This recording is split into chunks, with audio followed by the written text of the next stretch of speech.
Hey guys, while scrolling through Reddit trying to find a video topic because the video I had recorded was muted, so there's no audio, I came across a thread that talked about how they're dissatisfied with commentary channels in 2025 or how they find them actually rather cringe. And I was curious about what they had to say, and apparently this sentiment is shared by at least 100 people that I can see in the comments, and then 448 people as of right now in the upvotes. It is a weird topic to talk about because I would like to say that I'm a commentary channel, kind of, in a sense, maybe, but also because some of the commentary channels that they had listed in the comments are channels that either I've never heard of or that I've watched and I kind of enjoy. And I don't know, maybe if it's just my humor, my brain is just terrible, or if there's actually a point they make to this where the commentary channels are just kind of cringe, kind of bad, and they're trying too much to be amateur like rather than being very serious or very commentary like. But I'm not going to make you wait. Let's just break it down right now. So the thread begins with this post that says, "Does anyone find the new style of commentary videos a bit cringe?" And it hooked me, so I was curious what it said, right? So this is what it basically has to say. I don't know when exactly this trend started, but I'm sure you've all seen it by now. It's been picked up by most large commentary channels. The whole standing in front of a green screen with a wired microphone while making quirky comments format. Hold on, I'll be right back. Is this what you wanted? You didn't want a wired mic like that? You wanted an actual setup stand up mic like this? Is this what you wanted, huh? Okay, because because I can give you that, I guess. I guess I can give you that. The thing is, there's no reason to be standing. The other thing is, we're living in 2025 and there are plenty of high quality wireless microphones. Or if you really prefer a wired connection for a top tier quality, it doesn't have to be a stage microphone that you hold. So it could be a shotgun mic or on a desk or hanging from a ceiling or anything really. Okay. I just did that. I didn't know you had such offense with my wired holding mic. I didn't know you had offense with that. But also, no green screen. So I know you said earlier, but I can keep going back. I'll go back as far as I can. No green screen. So am I doing it right now? Am I doing it right now? I think I'm doing it right now.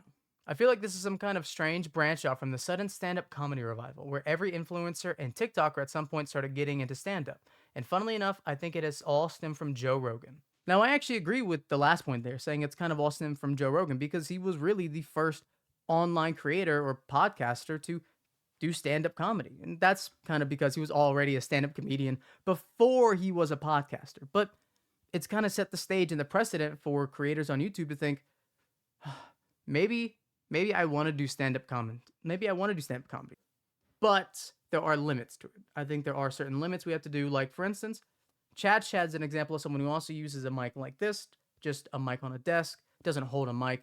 That's one example. And Chat's a great commentary channel. And then another commentary channel that also holds their mic is someone like Gabby Bell, who holds basically a similar mic to this, closer to their face and talks. And she's also a great commentary channel. But somewhere between Gabby Bell and Chad, you have creators like Danny Gonzalez and Ted Nivison who interchange between holding their mics and then having a mic on their desk like this. Then also sometimes have one clipped onto their shirt, so they kind of do everything. And really, a lot of commentary channels do everything like this. And so initially, after reading the prompt, I was still skeptical, saying, well, I don't think maybe that commentary is getting more cringe or worse. It's just changing to a more modern style where they're not trying to be too much like news and then they're trying to be more individual, personable, and even relatable to you. I mean, that's why people show their rooms in the background and that kind of give you a breakdown to their life or what they're doing to make it feel more relatable and personable. So you will watch the video or stay longer. And the top response also says that I just want to know why people keep holding their lapel mics designed to be clipped onto one shirt and then holding them pinched between their fingers like it's a dirty diaper.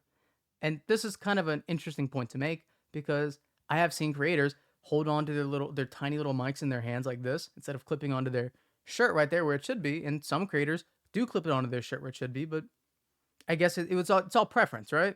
Now, when they say lapel microphone, they mean clip-on microphones, sort of like this one or this one, where it has the clip-on part on the back, and this one has a clip-on part right here, where you're supposed to theoretically clip it on to your shirt and then let it hold while you talk. But some people, myself included, have done it to hold it like this with the clip, or they'll pop the clip off really quickly and just hold it like this. Or in some cases, they'll be a little bigger so you don't have to hold it so close, but the same thing applies. And I guess people are annoyed that people hold it like that. But at some point, that's also supposed to be an aesthetic where you hold the microphone this close to make it seem like you are talking to them, talking to the person watching and interacting, rather than just being locked in on this mic, not talking to you, just kind of talking at you. Now, when it comes to that lapel mic thing, I think it's fair if you want to clip on your mic or if you just want to hold it, because I've seen creators do it both ways and come out very good both ways. I think it's kind of a fair criticism. If you don't prefer seeing someone hold their mic like that, if you want to see someone hold a true handheld mic like the one I have, I tossed it over there, then go ahead. You watch those channels. You do that because they'll fit for you.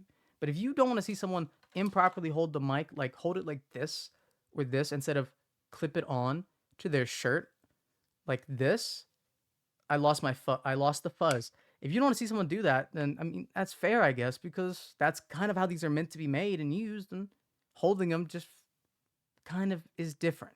In the same part of that thread, though, they also talk about how people hold onto their mics like that to avoid talking with their hands a lot, and I kind of understand that.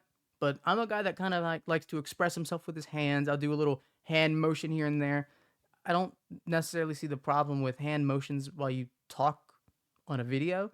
And also holding your mic, oh my God, and holding your mic and then kind of getting expressive with it. Doesn't that feel a little more personal, personable, and make you feel like you're involved in the content more?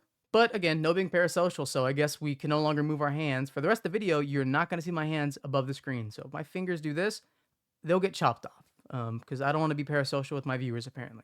The next thread starts kind of interesting, I guess. It goes, in my day, my YouTubers would be seated in front of a room that was lit using bisexual lighting, and that's how we liked it. Honestly, I know what they mean, like the bright neon lights in the background. Yeah, I would like that too. To be honest, if I could find those lights, I would have actually absolutely put that in my background too, because it looks cool. But my local Best Buy doesn't have fucking bisexual lighting. I'm sorry, I can't find any, and Amazon is too fucking expensive to buy anything on. So it's like I'm stuck here with just normal lights. I'm stuck here with lights, and that's how we have to appreciate it, I guess. Speaking of, what is bisexual lighting? I mean, I've heard people say it before, and in this case, this thread just talked about it, but what the hell is bisexual lighting? Um, we're gonna find out together right now, all right? What is sexual lighting? Bisexual lighting is the use of pink, blue, and purple hues in film, television, or music that visually represents bisexuality or queer themes. Okay, let's check images. Let's see what oh, okay, so it's supposed to be the bisexual flag. Um, okay, that's interesting, right? I didn't know that. I didn't know that, no. I didn't know that, actually, I didn't, that's embarrassing to say I didn't know what bisexual lighting was, but now that I know, just give me a few days. I'll have some, okay? I promise. I swear I will. Anyways, back to the thread. The next guy says, in my day, every YouTuber had a Blue Yeti mic and actually improved their quality instead of going downhill to appear relatable. Yeah, I can't really say anything about that. That's kind of true. But people also like the relatability in content, so what can you do about it, right? And the very next one says, and that improvement came from them making content they like and not content the masses will like, unlike these clowns OP is talking about. So that's something I've thought about. Making content that you enjoy making and you have fun making is a hard thing to do on YouTube unless you have an audience. Because if you don't have an audience, making content you like doesn't get you really anywhere fast.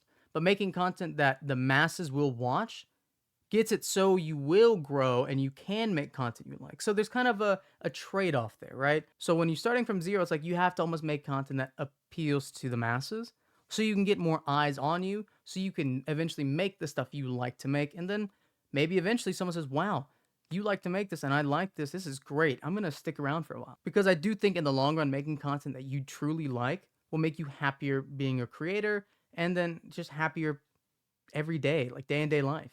But if you are starting a YouTube channel, I would truly do recommend that you make something you enjoy, because if you don't enjoy it at the end of the day, even if it's something you enjoy slightly that appeals to the masses, if you don't enjoy what you're doing, you're going to get burned out. You're going to stop doing it very fast. So just find something you enjoy and just keep doing that. I guess they call that a niche, or a niche, but just find what you enjoy and just do it. Maybe eventually it'll work too. And the last part of this that we're going to go over is this comment and a reply to it, where the guy says, from what I understand, it's a way to differentiate oneself from the corporate, polished vibes of the legacy media that they were incredibly resembling. It's deliberately amateur. The problem, of course, is everyone invoking amateurism in the same way is just another cliche at this point. And yes, I think that's fair. I agree. Eventually, when you try to disguise yourself too far away from like corporate media style or super polished style videos, you do look amateur, and people do like the amateur to an extent. But there's a give and there's a take. You can't just be a truly amateur style. You have to do some touch ups. You got to do some real editing, some real work. And even the most like amateur styles, they can't just be sloppy. It can't be sloppy. The background cannot be like a total jumbled mess unless you're Asmongold. And then you're going to have delusional freaks watch you regardless.